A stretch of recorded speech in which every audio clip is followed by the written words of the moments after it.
శ్రీమాత్రే నమ. నమస్కారం, నేను పండిట్ సూర్యప్రకాష్.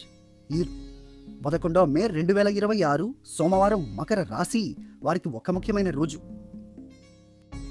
ఈ రోజు చంద్రుడు మరియు రాహువు కలిసి కుంభరాశిలో అంటే మీ రెండో భావంలో ఉన్నారు.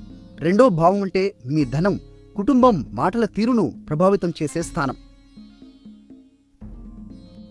ఈ కలయికను గ్రహణ యోగం అంటారు. అంటే చంద్రుని శక్తిని రాహువు కప్పేస్తాడు. దీనివల్ల మనసులో అనవసరమైన ఆందోళనలు, ముఖ్యంగా డబ్బు విషయాల్లో తొందరపాటు నిర్ణయాలు తీసుకునే అవకాశం ఉంది. కానీ భయపడాల్సిన అవసరం లేదు. ఈరోజు ఇంద్రయోగం అంటే నాయకత్వ శక్తిని ఇచ్చే యోగం కూడా ఉంది. కాబట్టి మీరు ఓపికగా, తెలివిగా వ్యవహరిస్తే ఈ సవాలును అవకాశంగా మార్చుకోవచ్చు. ఈరోజు మీ అదృష్ట సంఖ్య 8. నీలం రంగు ధరిస్తే చంద్రుని ప్రభావం సానుకూలంగా మారుతుంది. పెద్ద ఆర్థిక నిర్ణయాలు, పెట్టుబడులు రేపటికి వాయిదా వేయండి. కుటుంబ సభ్యులతో ప్రేమగా, ఓపికగా మాట్లాడండి. నిన్నటి మా అంచనా మీకు సరిగ్గా ఉందా? కామెంట్లో చెప్పండి.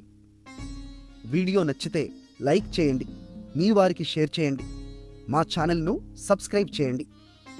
చివరగా, సోమవారం శివుడి రోజు కాబట్టి ఓం చంద్రాయ నమః అనే మంత్రాన్ని 11 సార్లు జపించండి. శివుని కృప మీపై సదా ఉంటుంది.